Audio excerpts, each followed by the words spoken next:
Hey everyone, welcome to Home Cooking with Foodland. So happy to see everyone. And for those of you that I saw at our new Kahala store opening, it was nice to see you.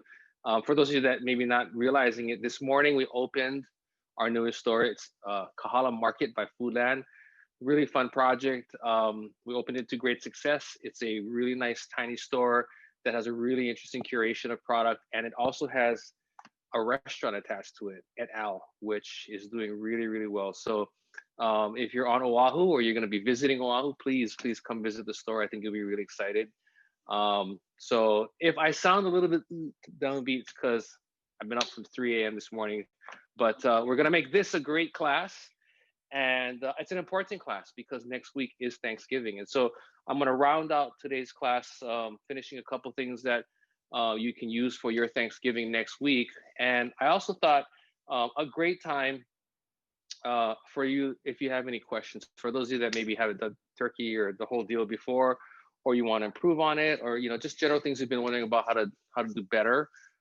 Please don't hesitate to ask us questions using your Q&A function on the app, and Cheryl will give me the shout outs. But usually this time of year, we get lots of questions in our email from customer service, and it's all about turkey, turkey, turkey. So please ask away. Today we're going to be doing cranberry sauce, and I'm going to show you how to make a kind of a basic stuffing that you can take the recipe and vamp. You can do your jazz thing on it and make it your own. But it's a really good base recipe, and it works by subbing in and out things to change it up. And I'll tell you guys kind of what you can do and give you some ideas behind that. But for starters, we'll do the cranberry sauce. Let me get the stove going. I'm gonna heat this up. And so, for me, when I was growing up, it was always Ocean Spray, right? Jelly cranberry sauce, and I love that too. And I make cranberry sauce. I make a fresh one every Thanksgiving, and I have a can of the jellied stuff because I gotta have that. It just reminds me of my childhood. So, I think food, besides being nourishing and sustenance, I think there's just so many strong memories. Food has such a strong connection to a person and their memories. And so for me, you gotta have the jelly cranberry sauce. All right, so let's go ahead and get started. The recipe calls for cranberries, pineapples. We got ginger, orange juice, brown sugar. First thing I'm gonna do is I'll put 2/3 of the cranberries in. These are the fresh ones, and I can tell you right now, at our stores, these are fresh. You know why? Because they just came in yesterday. Okay, so I'm gonna put some in the pot. 2/3. We'll just put them in there and leave a little bit on the side. Then we're gonna add our liquids and stuff into that. We're gonna go ahead and add our pineapple juice. Oh, I'm sorry, orange juice, sugar, ginger, all that fun stuff. So I got brown sugar that's gonna go inside. We'll sprinkle that on here. Orange juice. Now, one way you can do is you can measure or you can eyeball it. I like to eyeball. This kind of recipe is great for eyeballing. And basically what I'm just trying to do is make the liquid kind of come just underneath the level of the cranberries, because I want to have that moisture. I don't want too much moisture or else it's take too long to evaporate. You want to cook the sugar out, the liquid out, so that it can become sticky. Okay, I'm going to throw in 2-star anise. I'll show you guys in the camera right here. This is it has a really nice, interesting kind of a mix of cloves, cinnamony smell, and a sort of a fennelly smell. You kind of, a lot of Chinese and Asian cooking uses that. It's one of those key flavors you see in like char siu and stuff like that. So we'll throw that in. It gives a nice kind of an Asian Christmassy holiday feel. I'm gonna take some ginger, a thumb-sized piece, and lightly bruise it, and then I'm gonna throw this in right here. We'll put that in there. Now, here's the thing. You can, if you want, you can peel the ginger and chop it up and throw it in, or you can do what I'm doing here because I want the flavor and I wanted a big piece because later on I'll just take that big piece out and it's easier to find that way, but you still get the flavor. And it's kind of like when you're making a kalbi or a teriyaki marinade.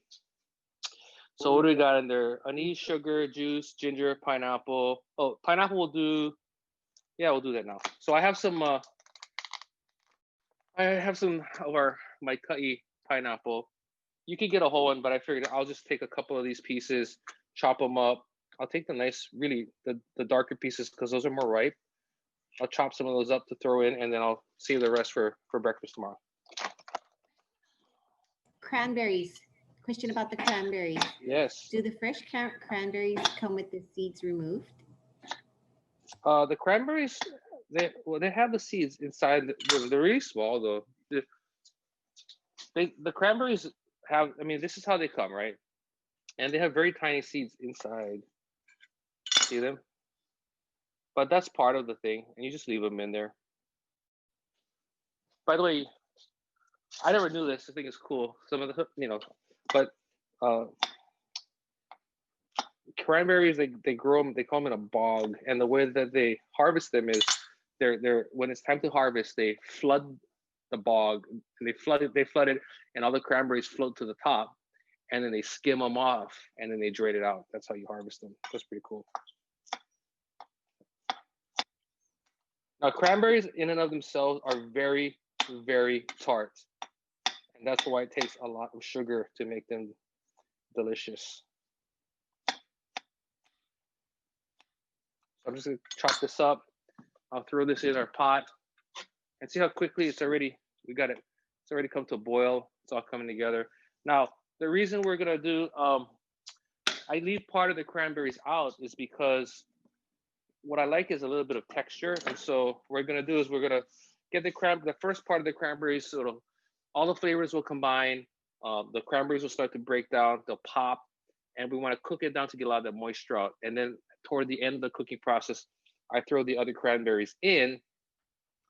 Oh, by the way, you can hear them popping. You want to come look at this. I throw the other cranberries in so I have some texture. And so it's a two-stage process, but you can see it simmering. I think you can hear them popping. Occasionally you hear one pop, but you see they're kind of breaking up. So we're gonna let this just go for it right now, and then we'll start doing some prep for the. I have a lot of questions. Good. What section of the supermarket do you find the star anise? The star anise is usually found in the Asian section. It'll probably, if I think correctly, it'll be by the dried orange peel and the raw peanuts and stuff like that you would find, the dry shiitake mushrooms that you would buy for making oxtail soup. Okay, so the first thing I'm gonna do is the bread. I broke some of this bread up already in the RoboCube. You can buy diced, cube dried out bread. I like to use fresh bread because I think it makes a more tender dressing. And you can dice it, but I like the smaller pieces. And so this is some challah bread from our Kahala store that I brought. It's really good too. It's a really nice eggy, rich dough. So it's gonna make a nice rich stuffing. You can use whatever bread you have, but this is another one of those areas where you can start to get creative. And so you can use cornbread, you can use rye bread, sourdough, you can use sweet bread. That's where you start to do different things, and you start to change, variations on this recipe. So I will put some in here, and I'm just gonna pulse it.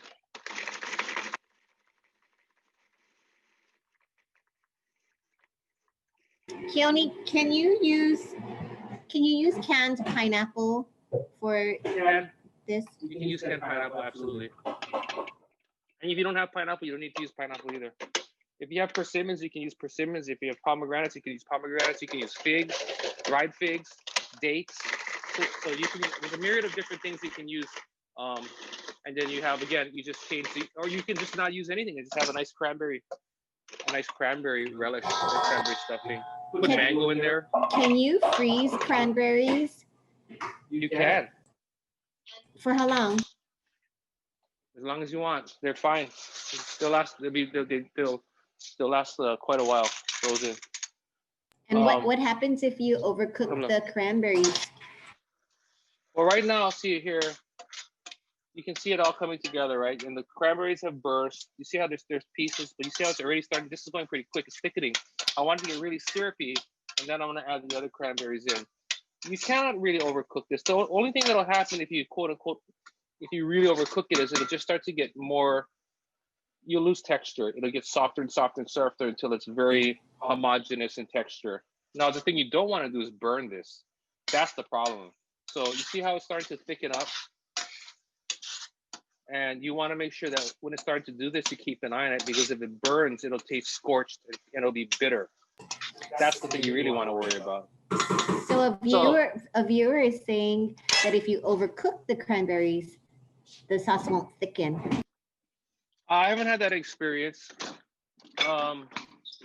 what you're looking at, right? If I'm gonna add a little bit more orange juice because I want to. It's cooking too. It's reducing too quickly. What you're doing, part of what you're doing is reducing it, and you're concentrating the sugar that you added and the sugar that's in the fruit and the pineapple, and you're also getting the pectin out. The pectin and the sugar is what's gonna thicken this. I've never had an experience when I've overcooked it that it didn't thicken the way I want. Now, this kind of a fresh made cranberry sauce or relish is gonna be spoonable, right? It's not gonna be set hard firm. It's gonna be, I'm trying to think of a consistency, but if you think of the consistency of like pickle relish, right? It's spoonable. It's not like it's not really stiff. And so this one is gonna be kind of like that texture. Now I'm gonna add the rest of these cranberries in. I'm gonna turn the heat down because I don't want it to go too fast. You see how quickly this really came together, right? Okay, I'm also going to, while I have my RoboCoupe ready, I have sliced water chestnuts. I'm gonna throw those inside, and I'm just gonna quickly pulse it.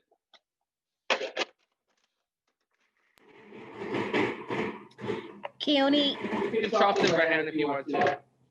Could you use canned whole cranberries instead of fresh cranberries? You mean the jellied whole cranberries? Is that what you mean?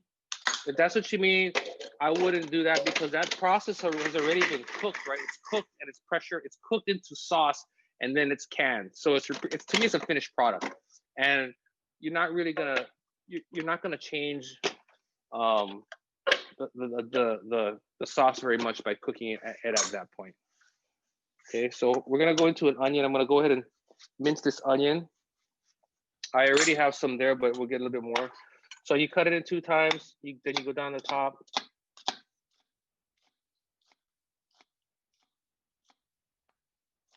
I'm not sure, but you know, your cranberry sauce was really runny. I would say maybe you might actually think about, maybe you might want to consider cooking it actually a little bit longer because you want to reduce that liquid out. So it maybe actually, I haven't seen I did not see the one you're referencing, but it really might be that you have to cook it a little bit longer. Okay, so I cut some more onions. I'm gonna cut some ham. I have ground pork here. I got bacon that I'm gonna dice up. Now, one thing I wanted to show you is that this bacon, as you can see, it's firm because I put it in the freezer. And bacon is really easy to cut when you freeze it. So I'm gonna cut that in a second here. We'll check the cranberry sauce. Look at that, it's really stiffening up already. And you see how the cranberries that I put, see how the first batch here is all really soft and broken down. And then the ones I'm adding in here are holding their shape. So I'm gonna leave it in here. I'm probably gonna put a little bit more orange juice because I still want it to cook a little bit because I don't want the second batch of cranberries to be really raw. I want it to have a chance to cook a little bit. So I'm gonna add a bit more orange juice. And then we'll let it cook down. But see how, I mean, it's really nice and thick already, in my opinion. And after it cools down and put it in the refrigerator, it's gonna thicken up even more. So Keoni, are you recommending that we freeze the bacon? I am recommending you freeze your bacon. So I froze this, right? You'll see. So this is frozen. I can't kind of defrost a little bit, but see how easy it is to cut. You know how when you try to cut bacon from the refrigerator, at first it's all floppy, right? Secondly, it's all greasy, and you're trying to cut it, and it's like not want to work with you. So look how easy it is to work with.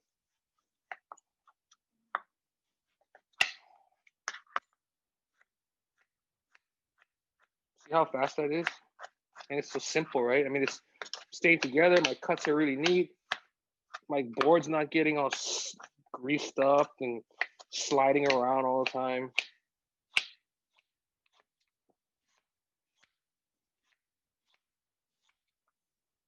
And then I'll cut the ham.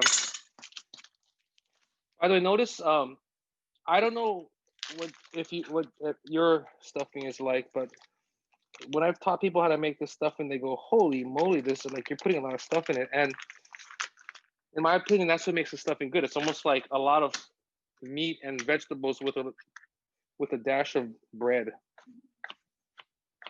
But this is the ham. Use your favorite ham. Slice it out.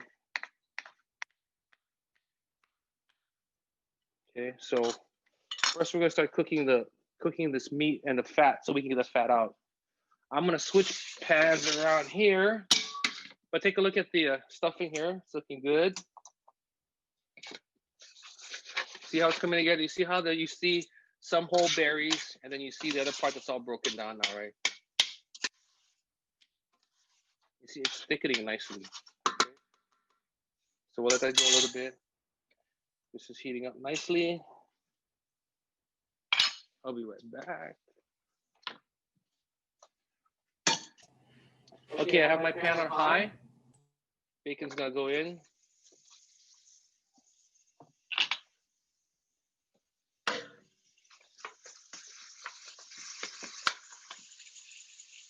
Now what we're gonna do is we're gonna slowly cook this bacon down so we can get the fat out, right? And this fat is gonna be the part of the base of what makes this stuffing or this dressing really, really delicious. Keeping an eye on our cranberry sauce, and see all that steam, that's all that water, that the moisture that we're cooking out. Any questions about turkeys while we're doing this? Because I usually get a ton of turkey questions.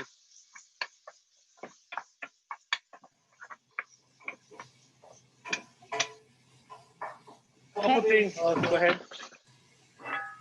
Sorry. Can you cook this in your turkey? That is, I was waiting for someone to ask that question. The answer technically is yes, but the recommended methodology these days is no. And part of the Thanksgiving dinner at our house is my mom and I arguing about to stuff or not to stuff, right? Because ever since she grew up, it's stuff the turkey, and I'm telling her not to stuff the turkey. I'm gonna turn this off. So you can stuff the turkey, but the reason why we recommend against stuffing the turkey these days, it's a food safety issue. So you get a 16 or a 20-pound turkey, right? That's raw, and you take all this meat and bread and you shove it in the cavity of the turkey, and then you put it in the oven, and you let it bake essentially, right? And it takes, I don't know, 2 hours, 3 hours for the inside of that stuffing to become 165 degrees. And so the concern of food safety is in that time period where you're trying to get it to that temperature, you do run the potential risk of foodborne illness because of all of this kind of protein and everything that's sitting in the cavity and all the juices from the turkey soaking into all that bread. And if you don't cook it properly on top of that, because of all that juice that went into the onto the dressing, you run that risk of, again, a foodborne illness. And so technically, yes, you can, but it's safer not to. And that's why even for myself, I will bake it on the side. I will say, I cannot argue that a stuffed turkey, that stuff when it comes out is delicious. Okay, I have another turkey question. Yeah. Is fresh turkey better than frozen turkey?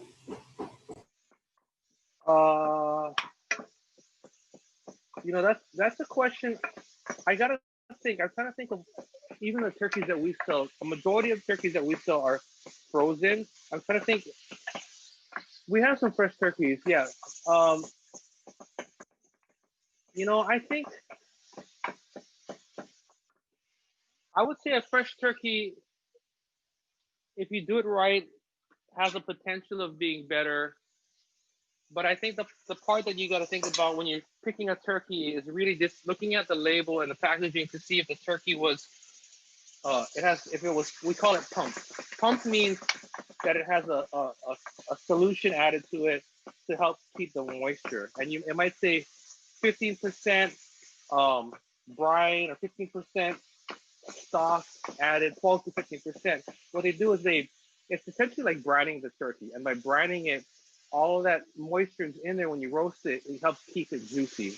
So a fresh turkey is going to be delicious, quite possibly have more flavorful because it's fresher. But the question really comes down to, in my opinion, like how much brine solution is in there, because that brine solution um, kind of can dilute the flavor of the actual bird itself.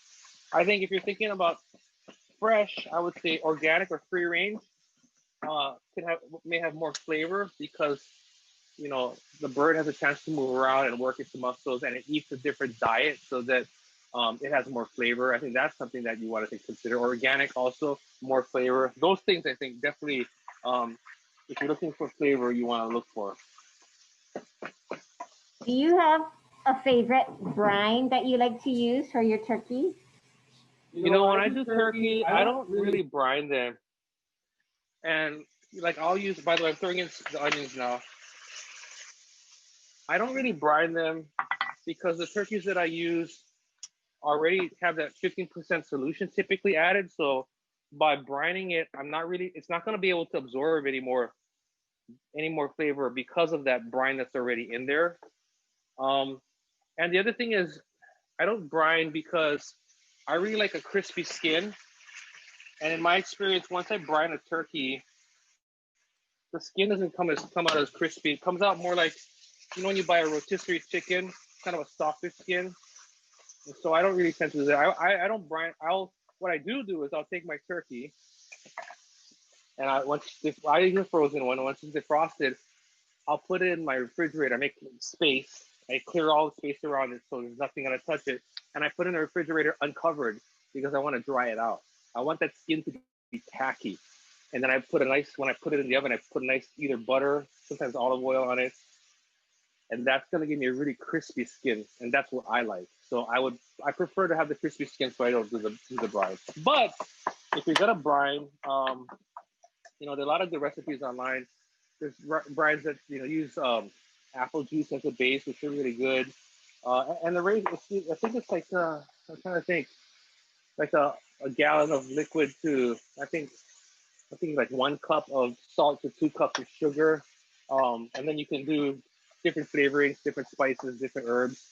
What you want to do is, if you're gonna make your own brine, what I like to do is bring it to a simmer, throw all your flavorings in there, and then cool it, because you want to simmer it to all the flavors to come together. And then once you cool it and get it cold again, then you put your bird in it, or you put it around your bird, or put it in a big container. But that's how you can really get some good flavor out of a brine. Celery is going in. Keoni, what would you substitute for the meat if you're a vegetarian? If I was for a vegetarian, what you're looking for is umami. So I would use lots of mushrooms. I would use lots of shiitake mushrooms, something portobello, like a lot of darker mushrooms that are going to give a lot of umami and a lot of flavor. I haven't done this, but as we're talking about this, and one of the things we're using a lot of at Al is seaweed. So we're using a lot of nori, we're using a lot of kombu. I think those would be items that can really make a difference in getting flavor into this. So, olive oil, garlic, lots and lots of shiitake mushrooms. If you can get shiitake mushrooms, oyster mushrooms, ali'i mushrooms, get a really nice medley of mushrooms, chop them up, throw them inside. You could also take some of the mushrooms, puree them, and put them in, and it'll kind of resemble some of the ground pork that's in there. That would make it really delicious. But also, if I was going to do a vegetarian version, besides just onions, I would throw in shallots, and I would also use leeks, because all of those different onions combined together give more complexity and flavor. Okay, and I know you said you like to cook your turkey on the grill. Yes. But what about air frying? Any tips for that? I guess the first question I would have, because like I said, we don't have one, but can you fit a turkey in an air fryer? I would assume that an air fryer is like turkey breast. Sorry. Oh, okay, yeah. I would assume what I've heard, an air fryer is kind of like a convection oven. So, 300. Well, I'm not sure how they work, but I would start off high, whatever the highest setting it can go for 25 or 30 minutes. Then drop it down to like 350 because that high setting essentially sears the outside. And then when you drop the temperature, once it's seared on the outside, it'll continue to brown and then just more gently cook on the inside. Okay, what about deep fried turkey? Deep fried turkey. I actually did one once. We had a recipe for that on the website. Those people brine. I've seen brine versions before. The thing about by the way, I'm using this is fresh sage. This is from Maui. I'm gonna cut some of that up. I'll throw that in there too. Deep fried turkeys are great. If you're gonna do a deep fried turkey, what I would really recommend is drying that thing out. Dry it out in the fridge. One of the places that people get hurt is because they take the turkey and they're gonna deep fry it, and they get the oil really hot, and the turkey is all wet, and then you put that wet turkey in this hot oil, and all that water starts to splatter. So, you know, if you're gonna brine it, that's cool. I think a deep fried turkey works great. You don't have to brine it, but dry it out really good. And then when you're putting it in your fryer, just really be very careful and just like slowly, because what happens when you start to lower it in, even if you dry it, no matter what, there's moisture and it will foam up. And I've heard of people putting it too fast and it just foams up, overflows out of the whole thing. And that's where it gets dangerous. So if you're going to do the deep fried turkey, that's my word of advice to think about.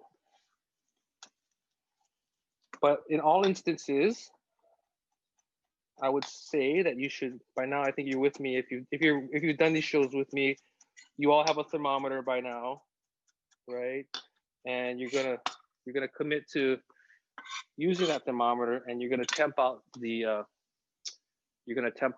bird in the thickest part of the leg, 165 degrees. That's how you know it's done. GP wants to know if you've ever made a turducken. I have not made a turducken. For those of you that are asking or not sure what that is, it's a turkey that's stuffed with a duck and a chicken. Like they're all like rolled up together. That's crazy. I've seen those. I've heard about them. I've never done one. How about you? Have you done one? How was that? How was your experience with that? Okay, I'm gonna season. This has pretty good seasoning. I'm gonna add a little more seasoning. Pepper. The recipe calls for butter. I have some butter here. I have a little bit left from the other day. I was making corn on the cob, so I'll add that in to get the whole process started. Smells really good. My mouth is salivating. Okay, that's looking good. Then we're gonna bring this all together. I'm gonna add a little bit more butter. Like I said, I think we talked about this before. My goal is to use a lot of butter at Thanksgiving. I'm trying to use at least a pound or more. I put butter, what's gonna go in the mashed potatoes, it goes in the stuffing, it goes in the Brussels sprouts, it goes with the sweet potatoes, and it goes on the biscuits. How did you know that you needed to add more butter here? Oh, I'm just going by feel at this point. So I'm putting the butter in because I'm lazy and I don't want to use a bunch of different pans, and so I'm just melting it in here with this because it's all going to go into the stuffing. And what I'm looking for is I want this mix to be nice and juicy looking and moist. And so it's, as the butter melts in here, it's glistening and I can smell the butter with all the bacon and then the onions and the parsley and the sage. Now we're going to go and bring it into the stuffing, and then we're going to combine this. Okay, this is all going to go in. So talking about, exercising creativity. So you can use bacon. I've used ground. Oh, here, I'm going to put by the way, this is a riff of the recipe that my great grandmother used to make, and she put water chestnuts in. So that's why I put water chestnuts in it. I'm wondering if a lot of locals do this now, what's great about the water chestnuts is it adds really nice texture. Okay. So anyway, you can use bacon, right? You can use pipi kaula. You can use smoked meat. You can use on the sausage. You can use um, breakfast sausage or chorizo, Portuguese sausage. You know, you use all those different kinds of sausage or pork products that you can use, and you get different flavors. We had another viewer respond saying that she made a turducken many years ago. And it was too time consuming, and you risk foodborne illness when you attempt to not overcook the turkey. See, I'm a fan already. I was gonna say too time consuming, but I was chicken. And I'm with you on the food safety thing. I just talked about stuffing. Now think about a duck and a chicken stuffed in a turkey and how long that takes. Okay, so this is what you're looking for. To see how it's lightly tacky. And I noticed again, when I'm bringing this together, I'm going around the bowl and I'm sliding under and I'm flipping up and I'm folding over. I'm not going like I'm mashing it in. I want this to be fluffy, right? And so I'm just trying to get everything to combine together and not mash it into a big wad. But you also can see why I like to use fresh bread. You can use day-old bread or throw it in the fridge so it starts to stale out. But if I were to use croutons or dried breadcrumbs, the problem that I have with this is it doesn't absorb evenly, and it takes a lot to absorb it. And by the time it's all absorbed, it's totally mush. Now I'm gonna taste this quickly for seasoning. And these a little bit. I have some poultry seasoning too, which is mostly sage. I could add more sage, but I add some of this too. Tastes really good though. Tastes like butter with bacon. But so I mean, if you were to imagine, right, think about like we want to do the Cajun style, right? Cornbread with tasso ham.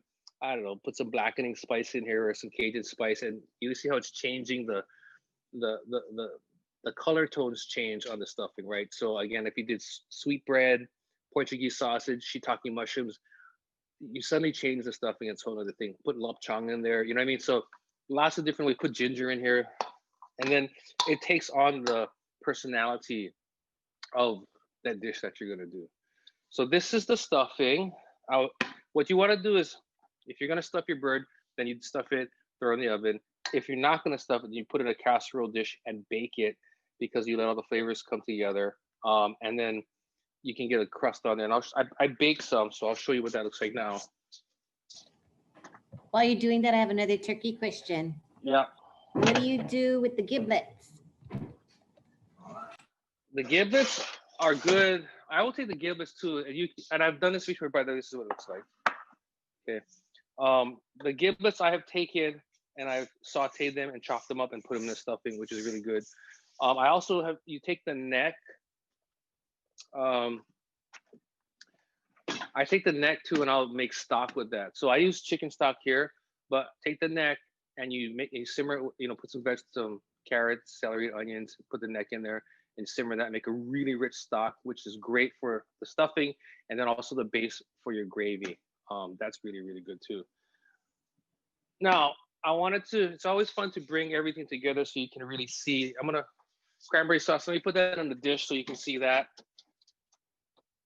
And it's always fun to have, color contrast. So I have a nice bowl here. We'll put this in. But you see, this is still hot. And look at the consistency. Oh, this is really thick already. Oh, you know what I forgot to do? You guys never tell me. I never put this inside. I'll put some on top. But what you want to do is when I threw the second batch of cranberries in, you can take if you have Li Hing, if you want to put it in, that's when you can put it in. I'll put some in now, it'll still be fine. So this is seedless Li Hing Mui. For those of you not familiar, it's a Chinese preserved plum that has this like a sugar, salt, anise seasoning on here, and it's a salty snack that we eat in Hawaii. And it comes from all of the different or mixing pot culture when people came to work the plantations or the sandalwood trade, Chinese came, they brought that with them, and that became part of our kind of our cultural identity. But you see the consistency here? Looks really nice. Besides eating cranberry sauce with turkey, can you use cranberry sauce on other things? There's that ginger piece. Sorry? What was the question, Cheryl? Besides eating cranberry sauce with turkey, can you eat cranberry sauce with everything? No, that's why you only eat it once a year. Poor cranberries. Nah, just kidding. So I just sprinkle them on top, and even if you put them in, you could sprinkle them on top here. If you're local here, this works good.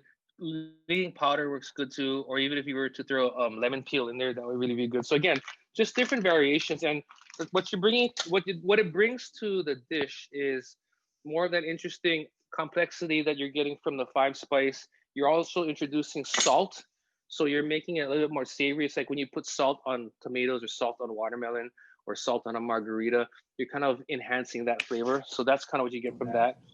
Ooh, but I thought, what a good question. Did you take out the star anise? No, it's still in there. So I should take that out. I always like to mess around, so I leave it in because I want to see who's gonna get that piece. The person that gets that piece and bites into it at Thanksgiving, I give $20 to. But I was kidding about the whole what it goes with. So because I know everyone's gonna do turkey next week, right? Well, a lot of people do turkey next week. I figured I wanted to do something and show you something that's not turkey, but I still wanted to show you a lot of turkey stuff. So I roasted. This is a pork roast. This is a pork butt. So cranberry sauce and pork, great. Cranberry sauce and lamb, great. Cranberry sauce and duck, great. Cranberry sauce is sweet and tart, and so it pairs really well with game meats, dark meats, with pork. So all of those, things that you think of that go with sweet things, I think it works really well with. So if you like, I eat pork chops with applesauce, right? So pork and cranberries, it's fruit sweet cooked compote. Or when you think of using whatever you put mango chutney on, what you eat with curry, that would probably work great too. So I'm gonna make a plate. We'll do a quick one right here. If you have lihingway seed and you're trying to put it into your sauce, is there a way that you cut it, or how do you cut it so that it's easy? Well, I'll answer that question, but I forgot I had on the side here. I made broccolini too. So all this stuff here, this is like, if you just make this and instead of this pork, you just roast the turkey, you're like solid, right? And I made all of this ahead. I made this after I came home from the store. So easy to do. Blanch the broccolini, and then I just blanched it, then I threw it on the grill and let that thing go real quickly to char it up. And then I put some lemon zest, I smashed some almonds, and then I had grapes, and I sliced the grapes up, squeezed them a little bit to get some of that juice out, and then I just threw them on top. So we've got some broccolini that's going to go on the plate here. How did you do the pork? Yeah, I'll show you in a second. But you see, look at this. The best part about it is all the little crispies that you get on the stuffing. And the reason why it does that is because I put all that butter and on the fat from the bacon too. It kind of like helps crisp and like fries the bread. Look at that. Whew. Okay. So the pork, all I did was, I took it. I put a little bit of salt, pepper. I put a little bit of vinegar. You can use distilled vinegar if that's all you have. It's fine. I had champagne vinegar I put on there, and then a little bit of Dijon mustard.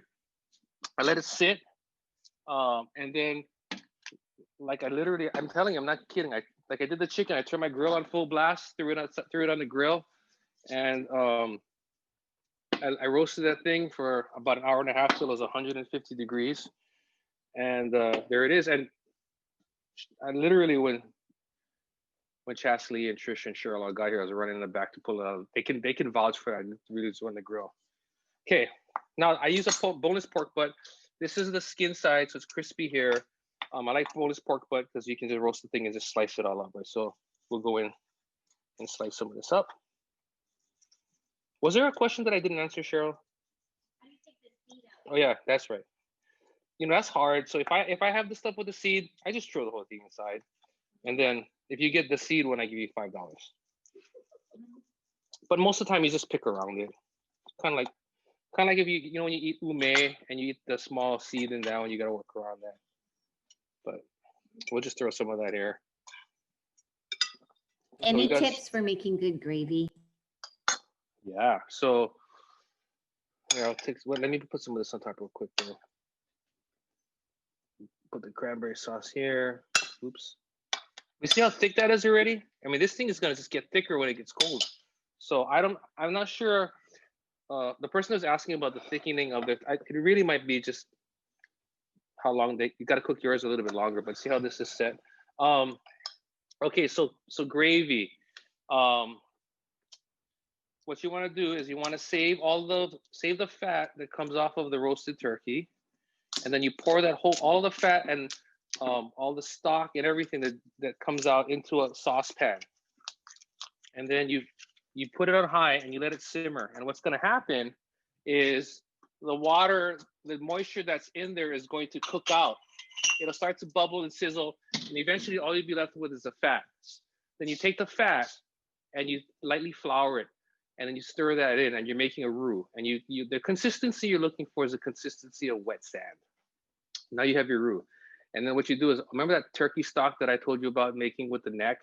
You take that and you stir it into the roux, and you have a really rich, flavorful turkey gravy that's just people are gonna go crazy over. Just a little bit of salt, pepper, a little bit of lemon juice to give it that bite of acidity. It's gonna be great. Do you serve this cranberry sauce warm or cold? Either or. So like we talked about Thanksgiving strategy, right? This is I'm serving this one next week, by the way. So it'll be done. You can make this cranberry sauce now and put it in the fridge. And then if you want, I wouldn't serve it ice cold. What I would do is before you're getting ready to have your meal, take it out of the fridge, let it sit, let it come to room temperature, and it'll be great. So room temperature, hot will also work as well, but just hot, you got to keep it hot, and it's just a hassle. So I would say room temperature is good. But if you're making it fresh that day and it happens to be hot, just as good. Can we ask you 2 more questions about the gravy? So yes. What color are you looking for in the roux? And how do you make your gravy not come out lumpy? Okay. So the roux, the color, so the thing about a poultry gravy or a turkey gravy, you don't want it to be really dark. You don't want it to be like beef gravy or local mocha style gravy. So the color that you want to shoot for is kind of like this. Think about the color of the turkey skin, really light golden, kind of an amber. So when it's that amber color, that's what you want to do.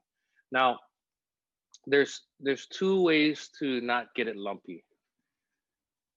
If you're gonna use, technically, if you have hot roux, you should whisk in cold stock. That will keep it from getting lumpy, because what happens is the cold liquid will disperse with. So I'll back up for a second here. The reason this works is you take the flour and then you're putting it with fat, and the fat coats all of the little pieces of flour, protects it, and then when you disperse it into the liquid, then it swells, and that's how it thickens. Now, if you were to throw hot stock into hot roux, sometimes what happens is it starts to thicken the roux on the outside before the inside has a chance to disperse. So if you're going to put hot stock into hot roux, you have to work really, really fast to prevent it from sticking. The other way to do it is either put, like I said, cold stock into hot roux, or take the roux and let it get cold and cool, and then whisk it into your hot stock. Does that make sense? Yeah, I think so. So that's kind of like the way to make it happen. Question about the cranberry sauce. Can someone put the cranberry sauce into a mold, and will it set? This will probably not set in a mold. I think if you're gonna make like a gelatin mold, you can use this. You can make this, and then usually there's a recipe that has gelatin and all that stuff, and you can combine that as part of it and then make it into a mold. But this in and of itself will not likely set hard. You would probably have to add pectin. If you wanted it to set, you would have to add more pectin to it so that it would really, really set. But then it would become too firm, in my opinion. Okay, so I want to just quickly go through some beverage options for Thanksgiving, because I get a lot of questions about those too. And so For wine options, I think wine's a great pairing for this kind of addition. So typically what I get asked is, so what do you know, if I'm just starting to drink wine, or if I'm going to someone's house, or what do I bring? And the things that I would say would be a really good pairing, a starting pairing would be to use Pinot Noir as a red. If you want to do red wine, Pinot Noir is a light-skinned red grape. It makes a great light red wine that goes well with turkey and the sweet cranberries. And one of the notes that we get a lot in Pinot Noir is cranberry. So this is a great pairing. Um, another one here would be a rosé, and now this rosé is from the Languedoc, and so in the region, the Rhone region, when they make rosés, the grapes they use is Grenache, Syrah, and Mourvedre, and the style of the wine is dry. I'm not, if you're used to drinking, like if you're familiar with white Zinfandel, that tends to have some residual sugar. This is dry, but it's very fruity. The essence of the what's in the nose and what's in the palate has fruit character, a lot of fruit, like strawberries, bright cranberries. So it's fruit like, but it's technically a dry wine. There's no sugar in this wine. But it's light and crisp, and it's a good complement to turkey and stuffing, and it cuts through all the fat. The acidity will cut through the fat. Good pairing if you want. The food's gonna come forward, and this is a support to the food. This one on the red wine, you're definitely gonna taste wine. If you know, the wine will potentially be at a higher level in the pairing combination. And then the other, actually, I wouldn't heavy to lightest, but the other option I would say is a sparkling wine. Champagne goes with everything, all the time, anytime. Now I have Prosecco here, and Champagne is from the Champagne region of France. Prosecco is from Italy. It's from the region Prosecco, and it's a very popular sparkling wine these days. I think you may have seen it around, but it's a very affordable and very high quality wine. And this also has, some of these have a little bit of sweetness, but this particular brand here that we have here is going to be, has some fruit, but it's going to be dry. So I also chose these because these happen to be what we're featuring right now on our Wine Finds program. And if you're starting your wine journey, Marvin, our advanced sommelier, he picks the wines, and these are all in the $10 to $12 range. And once you start to drink the wines he picks, you're not gonna be able to drink other $10 to $12 wines just off the shelf anywhere, because he's really good at picking really high quality wine for that price point. So if you're experimenting, get these. You're not going to be disappointed. And if you're a wine enthusiast and you drink wine all the time, get these, because you're going to start buying this by the case. It's really good, and these things come and go all the time. So I recommend this style if you're gonna do your thing. And I just want to show it for those of you that maybe gonna get one of these if you've never opened a bottle before. The last thing I'm gonna do is I'll show you how to open the bottle. I'm gonna pour some out, then I'm gonna say bye-bye, and I'm gonna start drinking the glass. Okay. All right. So last thing here. So you're gonna take a towel, okay, and then you place it over. This is the cage. Here's the twist, right? So I'm gonna place it over. And why I'm doing that is I'm gonna hold this down to protect in case it wants to pop on its own, okay? Now I'm holding it the whole time. And I'm gonna untwist this 1, 2, 3, 4, 5, 6 times, and then I'm loosening the cage. The whole time my hand is holding this bottle, okay? Then I'm gonna grab the bottle from the bottom, and I'm gonna twist the bottle, and gradually, you don't wanna hear anything. You should hear just a light hiss. The whole popping sound, that's in the movies. Okay, so you're gonna twist it, and you're gradually gonna start to feel it want to come out, okay? And it never does this. It never acts the way it's supposed to when I'm showing people. Come on. Okay. Now it's starting to come out. Okay. You're just letting it twist. Oh, I got a little pop, but then a little one's okay. But then you see how it didn't go all over the place, and then it came out like that. Put it aside.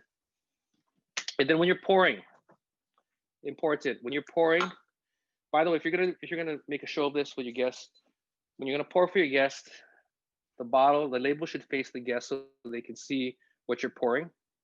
And you're holding the bottle from the base, and you want to pour a very fine stream into the glass because it's gonna bubble, right? So you have to time it with the bubbles coming up. If it's really foaming up quickly, you might stop, let the bubbles subside a little bit, come back in. and top it off. You want to go maybe 2/3 full. You don't go all the way to the top. All right, so there's your glass. Any last questions? We're good? Okay, well, I hope you guys had fun. You know, I hope you guys all have a really great Thanksgiving next week. I hope, if you have any questions, please email them. We'll get back to you about turkey tips, stuffing tips. Sorry, yes. when will the next classes be? The week after next week. So the week after Thanksgiving. What is that? The 6th, 3rd? Okay.